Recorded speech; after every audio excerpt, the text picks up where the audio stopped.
Welcome to बेटा M2L। और ये आज हम लाइव प्रोसेस करेंगे चैप्टर नंबर 10 और चैप्टर नंबर 6 क्लास 10th का। फटाफट से MCQ पे आते हैं। और ये हमारा एग्ज़ाम भी नज़दीक आने वाला है। फटाफट संडे को हमारा एग्ज़ाम है, तो फटाफट से पहला क्वेश्चन है ऑटोट्रोफिक ऑर्गेनिजम्स इंक्लूड। कुछ ये आंसर लीजिए मैं बेटा, लेकिन मैं फिर भी आपको समझा दूंगा अच्छे से। तो पहला क्वेश्चन है ऑटोट्रोफिक ऑर्गेनिज्म इंक्लूड। तो कौन से ऑटोट्रोफिक ऑर्गेनिजम्स वो होते हैं बेटा जी जो अपना खाना खुद बनाते हैं। ऑटो मतलब सेल्फ, ठीक है। तो इसमें बैक्टीरिया, वायरस नहीं, बैक्टीरिया थोड़े बहुत होते हैं बेटा, सारे बैक्टीरिया नहीं होते हैं। वायरस तो बिल्कुल भी नहीं होते। बैक्टीरिया, फंजाई नहीं, फंजाई सेप्रोफिटिक होते हैं। तीसरा C, green plants and some bacteria.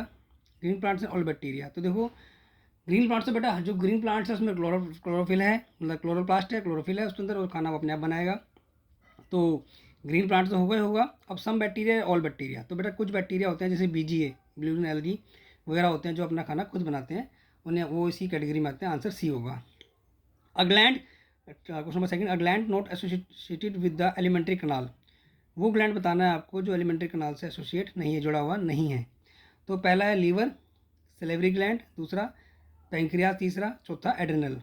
देखो जहाँ भी रीनल आपको नज़र आ जाए, अगर आपको रीनल नज़र आ रहा है, रीनल का मतलब होता है वो किडनी से संबंधित है बेटा जी, फ्रॉम किससे, किडनी से। तो इसका आंसर क्या होगा बेटा जी, इसका आंसर होगा आपका एड्रिनल, क्योंकि लीवर, पैंक्रियास, सेलेवरी, ये तीनों ही आपके एलिमेंट्री कनाल से संबंधित हैं, जो कि खाने डाइजेशन में हेल्प करते हैं। अगला क्वेश्चन है which of the following are chiefly digested in stomach. Stomach में क्या ज़्यादातर डाइजेस्ट होता है अच्छे से। तो कार्बोहाइड्रेट्स, प्रोटीन्स, लिपिड्स, फैट्स। तो बेटा जी कार्बोहाइड्रेट्स तो स्टार्ट हो जाते हैं आपका माउथ से। जो प्रोटीन्स होता है स्टमक के अंदर, पेप्सिन एंजाइम, वो आपका काम करता है इसके अंदर प्रोटीन को डाइजेस्ट करने में। लिपिड्स और फैट का तो बेटा जी ये लीवर से आता है, बाइल जूस वगैरह, तो उससे होता है डाइजेशन। तो इसका आंसर बी है। From the given picture of the digestive system identify the part labelled as a gastric gland. Gastric gland कौन सा है ये आपको बताना है इसमें से। तो बेटा स्टमक के अंदर गैस्ट्रिक ग्लैंड होता है। सबसे पहले आपको पता होना चाहिए कि आपका गैस्ट्रिक ग्लैंड कहाँ पर है। तो वो होता है आपका स्टमक के अंदर। तो ए आपका बता देता हूँ इसी तरीके से, फूड पाइप है। बी आपका स्टमक है। सी आपका नीचे पेंक्रियाज हो गया। डी आपका हो गया लार्ज इंटेस्टाइन। तो ये आपका आंसर कौन सा होगा, बी होगा। ठीक है, आंसर बी। उसके बाद आपका अगला क्वेश्चन है large intestine in man mainly carries out. तो जो लार्ज इंटेस्टाइन है उसमें होता क्या है बेसिकली, एब्जॉर्प्शन होता है, एसिमिलेशन होता है, डाइजेशन होता है, फैट का या कार्बोहाइड्रेट का डाइजेशन होता है। तो बेटा जी लार्ज इंटेस्टाइन होता है, उस अंदर कुछ भी डाइजेशन का काम नहीं होता है, वहाँ सिर्फ वो सिर्फ क्या होता है, एब्जॉर्प्शन होता है, वाटर मिनरल्स जो भी हैं उनका एब्जॉर्प्शन होता है। तो इसका आंसर है ए। उसके बाद अगला क्वेश्चन है बेटा जी the part of digestion system where no digestion take place is. कहाँ पर डाइजेशन नहीं होता है। तो अब अगर आप इधर डाइजेशन का पार्ट देखोगे तो यहाँ पे ईसोफेगस है, फूड पाइप, जहाँ पे कुछ भी नहीं होता, सिर्फ जो फूड है यहाँ से स्टमक तक पहुँचता है। तो इसका आंसर क्या होगा, डी होगा, ईसोफेगस, क्योंकि इलियम स्टमक माउथ के अंदर चलता रहता है, माउथ के अंदर स्टार्ट तो होता ही होता है, आपको पता है। Question number 7, the fermentation of glucose by yeast normally yields. तो देखो फर्मेंटेशन ऑफ ग्लूकोज, इसका मतलब क्या, फर्मेंटेशन का मतलब होता है कि एनएरोबिक रेस्पिरेशन, मतलब एनएरोबिक रेस्पिरेशन मतलब without, in the absence of oxygen glucose break down होता है ईस्ट के अंदर। तो क्या बनता है, ध्यान रखना 3 मेथड होते हैं, उसमें से एक मेथड यही है। तो इसमें अल्कोहल बनता है और साथ में कार्बन डाइऑक्साइड, ठीक है। तो अल्कोहल तो देखो 2 में है, तो हमारे 2 आंसर इन ए या सी में से होगा। बाकी मैंने नहीं पढ़े हैं, क्योंकि सीधा आपको पता होना चाहिए कि ईस्ट के फर्मेंटेशन में अल्कोहल बनता है, CO2 बनेगा। अब आता है ATP में डिफरेंस है, तो ATP बहुत कम रिलीज़ होते हैं, उसमें कम एनर्जी रिलीज होती है, तो वो एनारोबिक में। तो इसका आंसर है सी, 2 ATP। अगला question, a large quantity of one of the following is remove from our body. ठीक है, तो मेनली जो हमारे लंग से कौन सी ज़्यादातर जो रिमूव होता है वो हमारा होता है CO2, H2 होता है, CO2 होता है या H2 ओनली या अमोनिया। तो बेटा जी CO2 हमारे बॉडी में से जो मोस्टली निकलती है वो होती है कार्बन डाइऑक्साइड गैस निकलती है, जो हम पास आउट करते हैं किससे, लंग से।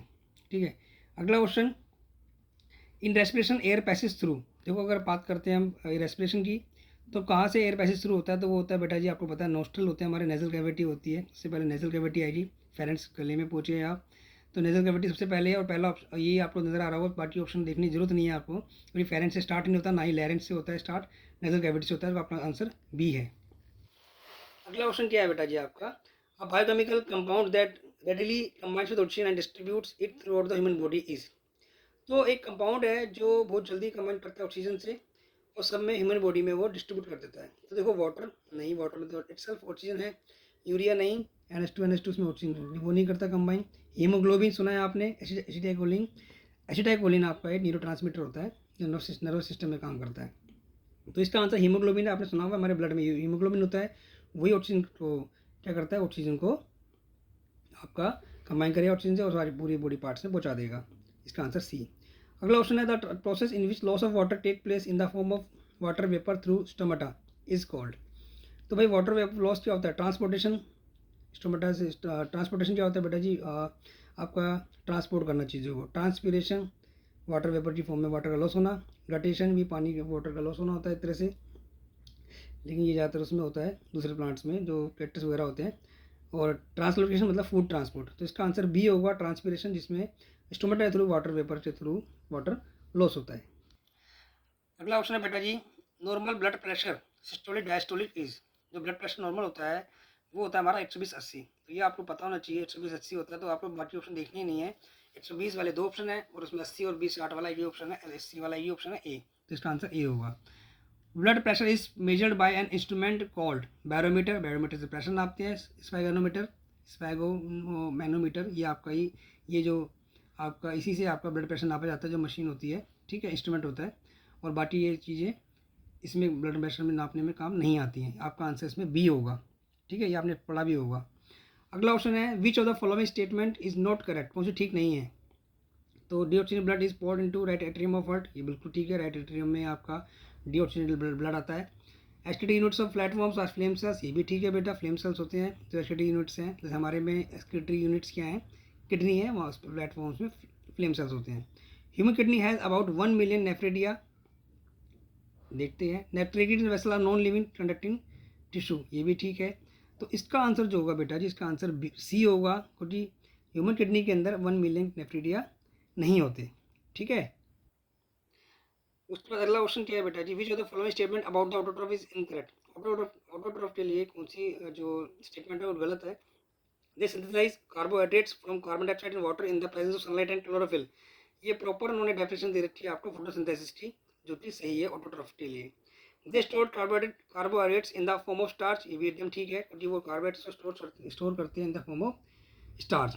They convert carbon dioxide and water into carbohydrates in the absence of sunlight, तो ये गलत है, क्योंकि वो कार्बन डाइऑक्साइड वाटर को एब्सेंस ऑफ सनलाइट में जो आपका CO2 और वाटर है उसको कार्बोहाइड्रेट में कन्वर्ट तो करते हैं, लेकिन एब्सेंस ऑफ सनलाइट नहीं करते, तो आंसर सी हो गया। अगला question, in which of the following groups of organism food material is broken down outside the body and absorb. कौन से ऐसे ऑर्गेनिज्म है जो बाहर पहले फूड मटेरियल तोड़ते हैं उसके बाद एब्जॉर्ब करते हैं। मशरूम, ग्रीन प्लांट्स, अमीबा, पहला ऑप्शन। दूसरा ईस्ट मशरूम, ब्रेड मोल्ड, और तीसरा ऑप्शन है पैरामीशियम, अमीबा और कैस्कटा, ठीक है। उसके बाद आपका कैस्कटा लाइस टेपवर्म। तो बेटा जी लाइस तो आपको पता है, देखो आप याद करो, लाइस तो जू होती है बेटा जी, वो तो फिर आपको पता ही है बालों में होती है वो, तो ये तो ऑप्शन होगा नहीं, ठीक है। इसका आंसर जो है बेटा जी, इसका आंसर है आपका, इसका आंसर आपका बी होगा, ईस्ट मशरूम ब्रेड मोल्ड। यही करते हैं जो अपने खाने को बाहर तोड़ते हैं उसके बाद एब्जॉर्ब खाने को करते हैं। अगला ऑप्शन आपका है लेट द करेक्ट स्टेटमेंट। कौन सी स्टेटमेंट सही है। Heterotrophs do not synthesize their own food, एकदम ठीक है भाई, वो अपना खाना खुद नहीं बनाते, दूसरे पे डिपेंड करते हैं। Heterotrophs utilize solar energy for photosynthesis, बिल्कुल नहीं, फोटोसिंथेसिस वो बिल्कुल नहीं करते। Heterotrophs synthesize their own food, वो खाना अपना खुद बनाते हैं, नहीं बनाते जी, बिल्कुल गलत है, क्योंकि वो फोटोसिंथेसिस नहीं करते। Heterotrophs are capable of converting carbon dioxide water into carbohydrates, ये फोटोसिंथेसिस नहीं करते हैं, इसका आंसर आपका ए होगा।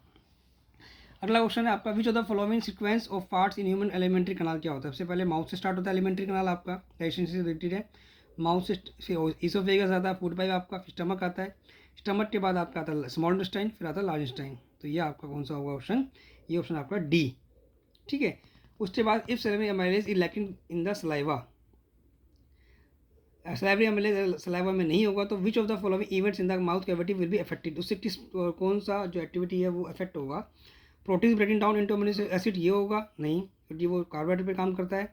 Starch break down into sugars, ये ठीक है। Fat breaking down into fatty acid, बिल्कुल नहीं। एब्जॉर्प्शन ऑफ विटामिन, बिल्कुल नहीं। ये आपका आंसर बी होगा, टोटल कार्बोहाइड्रेट्स पे ही वो सलाइवरी एमाइलेज काम करता है, स्टार्च कन्वर्ट हो जाता है आपका शुगर के अंदर। अगला क्वेश्चन है आपका the inner lining of stomach is protected by one of the following hydrochloric acids, choose the correct one. कौन सा ऐसा वो है इनर लाइनिंग कौन सी होती है स्टमक की, जो हाइड्रोक्लोरिक एसिड से उसे बचाती है। पैप्सिन एंजाइम है खुद, सलाइवरी एमाइलेज खुद एंजाइम है। म्यूकस बाइल आपका बाइल जूस लाइवर से आता है, तो स्टमक में उससे कोई लेना देना नहीं है। इसका आंसर म्यूकस होगा बेटा जी, क्योंकि म्यूकस होता है जो इनर लाइनिंग बनाता है और जो हाइड्रोक्लोरिक एसिड से बचाएगा आपको। Which part of the alimentary canal receive bile from the liver, bile किस पार्ट में बाइल आता है लीवर से, वो आता है स्टमक होता है, स्मॉल इंटेस्टाइन होता है, लार्ज इंटेस्टाइन या फिर इसोफेगस। तो वो आपका स्मॉल इंटेस्टाइन होता है, क्योंकि पैंक्रियाटिक जूस भी वहीं आता है और आपका बाइल जूस भी वहीं आता है, स्टमक में नहीं आ सकता, उल्टा वापस नहीं जाएगा। A few drops of iodine solution were added to rice water. The solution turned blue-black in color. This indicates that rice water contains. भाई आपने फ्यू ड्रॉप्स आपने आयोडीन की डाली है राइस वाटर पे, तो वो ब्लू ब्लैक में कलर में चेंज हो जाता है। तो इससे क्या पता लगता है आपको, उसमें क्या होगा, कॉम्प्लेक्स प्रोटीन होंगे, सिंपल प्रोटीन्स होंगे, फैट्स होंगे या स्टार्च होगा। तो बेटा जो ये है ना, इसमें आंसर डी होगा, स्टार्च। तो स्टार्च के लिए आपका एक टेस्ट होता है, ठीक है, जिसमें आयोडीन कलर क्या हो जाता है, ब्लू ब्लैक हो जाता है। Is in which part of alimentary canal food is finally digest, कहाँ पर जाके डाइजेस्ट होता है फाइनली। तो भाई सबसे पहले आपको मैं सीधा आंसर बता रहा हूँ कि स्मॉल इंटेस्टाइन ऐसी जगह है बेटा सारा, क्योंकि वहाँ पे एक जूस निकलता है स्मॉल इंटेस्टाइन में, सर्कस एंट्रिकस, वो पूरे जितना ही बचा होता है सबको डाइजेस्ट कर देता है। तो ये आंसर आपका डी है। अगला question, choose the following of the pancreatic juice from the following. भाई क्या फंक्शन है पैनक्रियाटिक जूस का, वो आपको बताना है। Trypsin digest proteins and lipase, carbohydrates, trypsin digest emulsified fats and lipase protein, trypsin and lipase digest fat, trypsin digest proteins and lipase emulsified fat। देखो बेटा जी ट्रिप्सिन का सीधा लेना देना आपका प्रोटीन से है, तो वो प्रोटीन डाइजेस्ट करेगा, और लाइपेज मतलब लिपिड से संबंधित है, इसका मतलब वो फैट पे काम करेगा। आंसर आपका होगा डी। उसके बाद आपका अगला क्वेश्चन है, देखते हैं दोबारा से, कि भाई when air is blown from mouth into a test tube containing lime water आपका सी कैल्शियम हाइड्रोक्साइड होता है आपका। The lime water turns milky due to the presence of, क्यों हो जाता है मिल्की, आप याद रखना, मिल्की जब भी बात हो वो कार्बन डाइऑक्साइड ही करता है। तो इसमें आंसर ऑप्शन क्या होगा आपका बी, ठीक है। उसका अगला ऑप्शन है the correct sequence of anaerobic respiration. Anaerobic मतलब विदाउट ऑक्सीजन। देखो ग्लूकोज पायरुवेट में बदलेगा तो ठीक है, सब में पायरुवेट बदल रहा है, सब में बदल रहा है, और सब में लास्ट में इथेनॉल और कार्बन डाइऑक्साइड में बदल रहा है। तो देखो ये मैंने आपको भी बताया था, एनारोबिक में ईस्ट में क्या होता है, इथेनॉल बनाता है वो, तो इथेनॉल तो दो में बन रहा है, तो यानी ए या डी में से आपका ऑप्शन है, ठीक है। उसके बाद बेटा जी जो एनारोबिक रेस्पिरेशन वो साइटोप्लाज्म के अंदर ही होता है, तो इसका आंसर डी होगा, माइटोकॉन्ड्रिया में नहीं होता। अगर माइटोकॉन्ड्रिया में होगा तो बेटा जी क्या बनता है आपका कार्बन डाइऑक्साइड, वाटर और एनर्जी। इसका आंसर डी है। अगला क्वेश्चन, अब इसे बताना आपको विच of the following is most appropriate for the aerobic. Aerobic मतलब ऑक्सीजन है, तो भाई पहला तो ग्लूकोज पायरुवेट में चेंज होगा, वो तो होगा साइटोप्लाज्म में चेंज होगा बेटा। अगला काम जो होगा वो होगा माइटोकॉन्ड्रिया में। तो देखिए साइटोप्लाज्म माइटोकॉन्ड्रिया कहाँ पर है, तो ये आपका आंसर होगा, तो अगेन आपका आंसर होगा डी। अगला क्वेश्चन है which of the following statement is या आर ट्रू अबाउट रेस्पिरेशन। कौन सी आपकी जो है स्टेटमेंट है वो ठीक है। पहला, during inhalation ribs move inward और एंड डायफ्राम इज रेज्ड।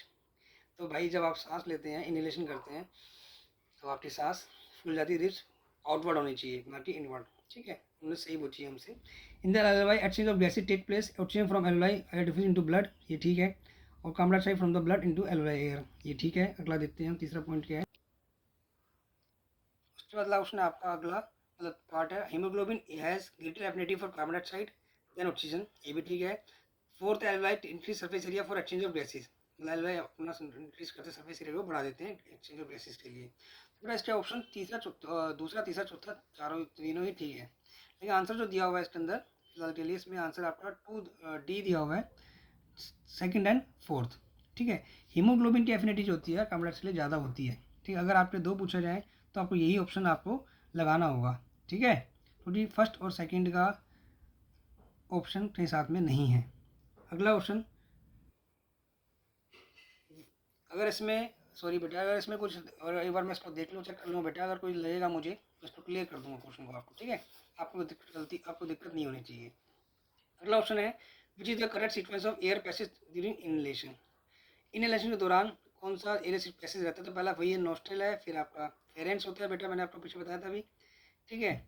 तो नोस्ट्रल हुआ, फेरेंस, लैरेंस, ट्रेकिया, एल्वेलाई, ये आपका डी ऑप्शन होगा, आंसर डी, देख लीजिए अभी एक बार आप बेटा। अगला क्वेश्चन है during respiration exchange of gases take place, कहाँ पे होता है exchange of gases, trachea pharynx में बिल्कुल नहीं होता, alveoli of lungs, alveoli and throat and larynx, ये आपका होता है एल्वेलाई ऑफ लंग्स में ही एक्सचेंज ऑफ गैसेज होता है, ध्यान रखना लास्ट में, ठीक है।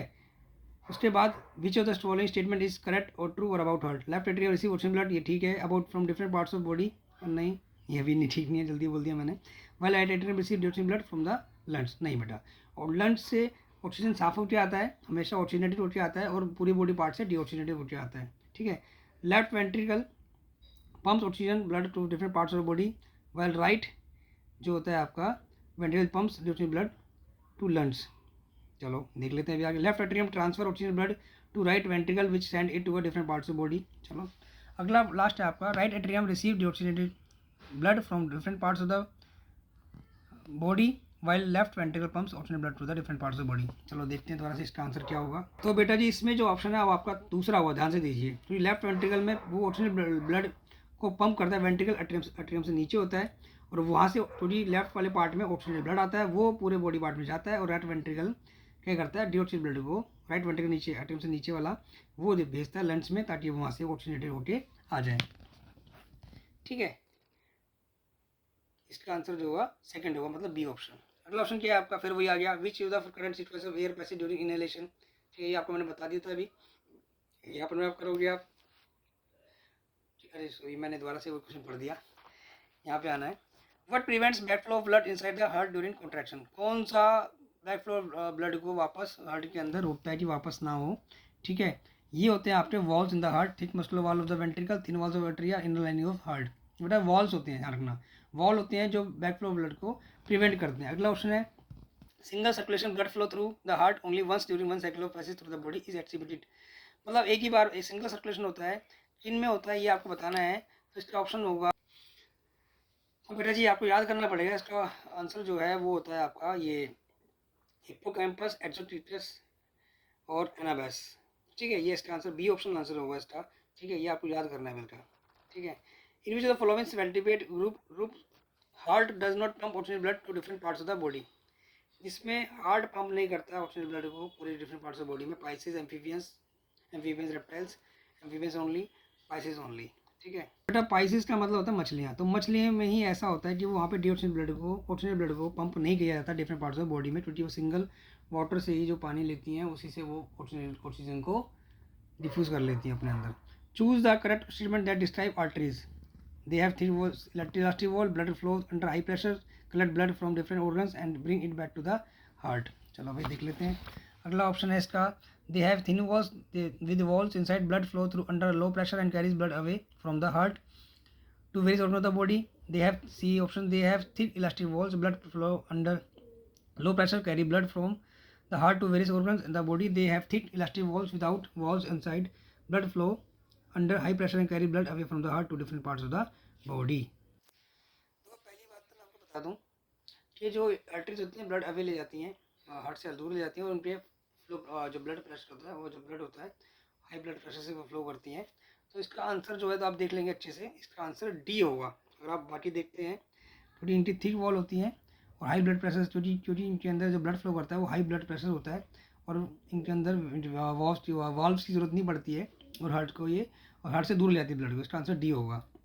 Filtration unit of kidney are called. Kidney के अंदर फिल्ट्रेशन यूनिट क्या होती है आपकी, यूरेटर, यूरेथ्रा, न्यूरॉन्स, नेफ्रॉन्स। तो किडनी अंदर होता है बेटा आपके नेफ्रॉन्स, डी आंसर।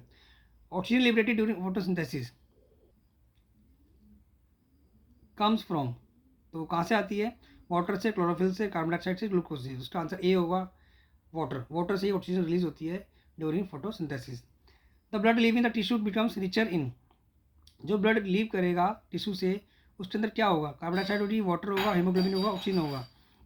तो उसके अंदर होगा बेटा जी कार्बन डाइऑक्साइड, क्योंकि वाटर वहाँ से निकल, ब्लड आपका निकल रहा है वहाँ से, उसकी ऑक्सीजन यूज अप हो गई है। अगला ऑप्शन क्या है बेटा आपकी, इसका आंसर क्या होगा, C A. Which is the following statement is incorrect. Incorrect statement, पहला, organisms grow with time, organism must repair and maintain their structure, movement of molecules does not take place among cells, energy is essential for life process। तो बेटा सबसे incorrect है वो आपका C होगा option, movements of molecules does not take place among cells. मैं जल्दी ही पार्ट 2 आएगा इसका, और all the best for your exam. पढ़ाई करते रहिए ऐसे ही, ठीक है, ओके।